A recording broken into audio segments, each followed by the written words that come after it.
2005 to 2012 Mustangs. Today I'll be installing on a 2007 Mustang GT-CS. These parts today come from StallionSuspension.com, or you can find them at ShopFreedomRacing.com. Overall, great company. Everything is made in the USA and they do things right. First things first is the Panhard bar itself. The reason for using this adjustable bar is when you lower the suspension of a Mustang, it sometimes shifts the axle to one side of the car, meaning that one wheel will stick out farther on the car. So again, to solve that problem, you need an adjustable Panhard bar. They offer two different types, aluminum or steel. I will be using the steel. They offer also two different types of end links to adjust. They offer Hines, which has no poly, and they offer poly ends, which I will be using today. Also, with the Panhard bar, there's a stock brace. The stock brace is pretty flimsy. So to solve that problem, Stallion Suspension made a brace for it.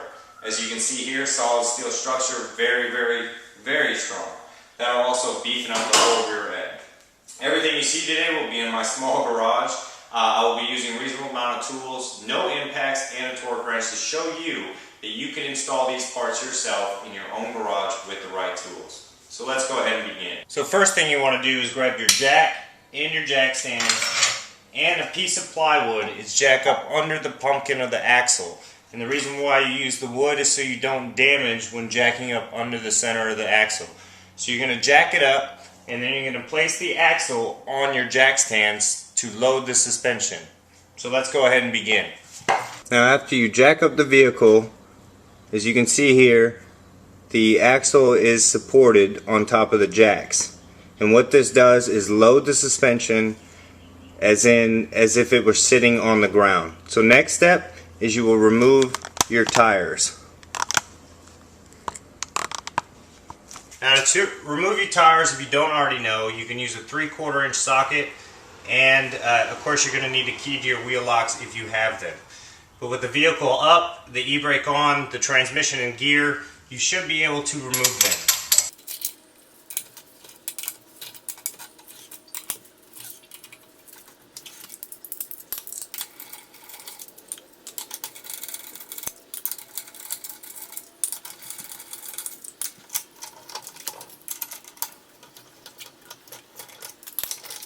Now with all the lug nuts off, your next step, of course, is pull the wheel off and set it to the side.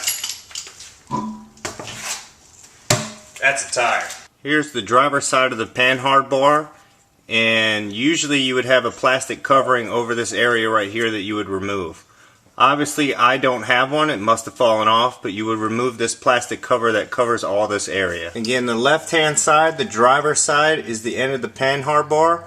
And right here is an 18mm bolt. You're going to need either a breaker bar or your ratchet, and what you're going to go ahead and do is loosen this right here.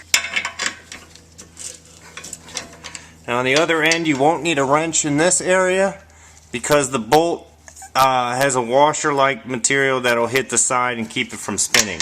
So you would just need to remove this. Again, it's an 18mm, and as soon as you break it loose, go ahead and grab your ratchet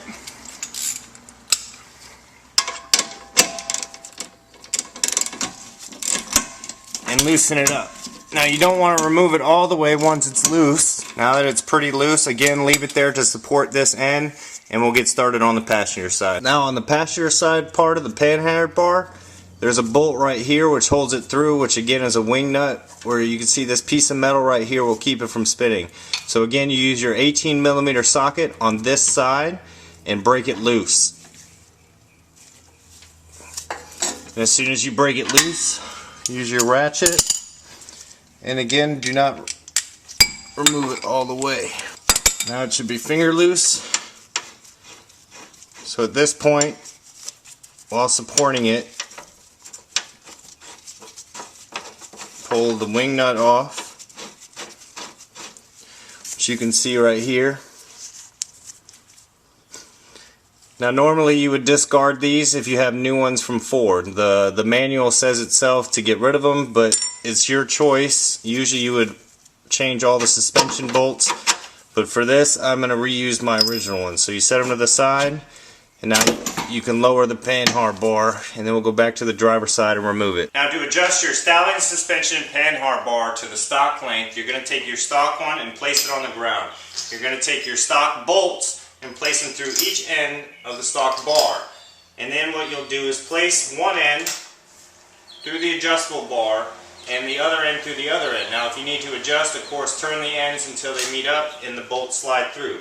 Do not, on each end, tighten the nuts that are there. Leave those loose so when you have to adjust the axle, they're already loose. One other thing before you install the bar is you're going to grease the end, the outer edge of the bushings right here. I will be using synthetic grease, and just so it'll get rid of the squeaky noise when it's installed and make things a lot smoother for you. So now that we're set at stock length, let's go ahead and install the bar. Now we're going to place the Panhard bar back into its original position and slide the bolt through. Place the washer on the other end. And don't tighten it all the way, just get it on there so the washer's on there as well. I'll get it hand tight. Now we'll go to the passenger side and place it in there as well. Now we'll place the passenger side of the bar in position. The grease will help slide it into position. And then you will place the bolt through. And then you'll take the washer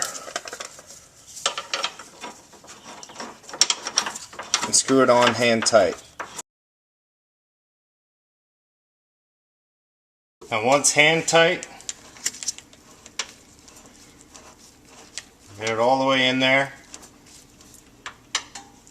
You're going to torque it to 129 foot-pounds, so get it as tight as you can with your ratchet.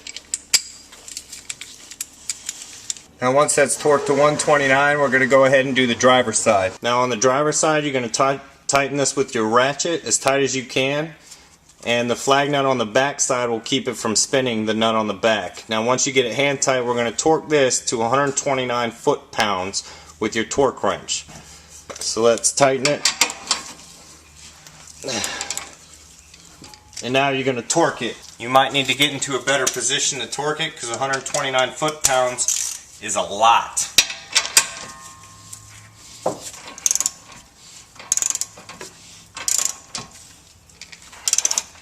Once it's torqued, you should hear the torque wrench click.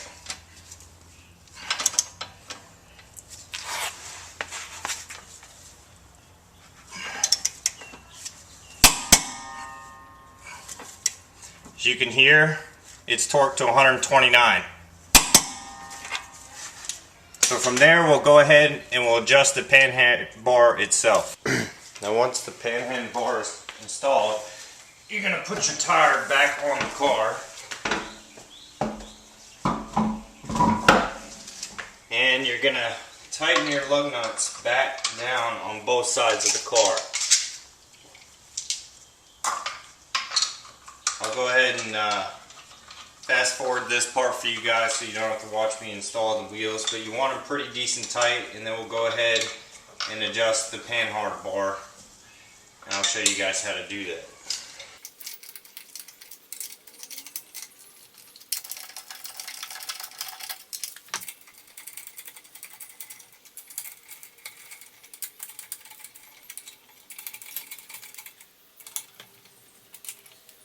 Now just for this purpose only, we go all the way around, but normally when you do your tire, you alternate between the lugs to ensure it's properly set.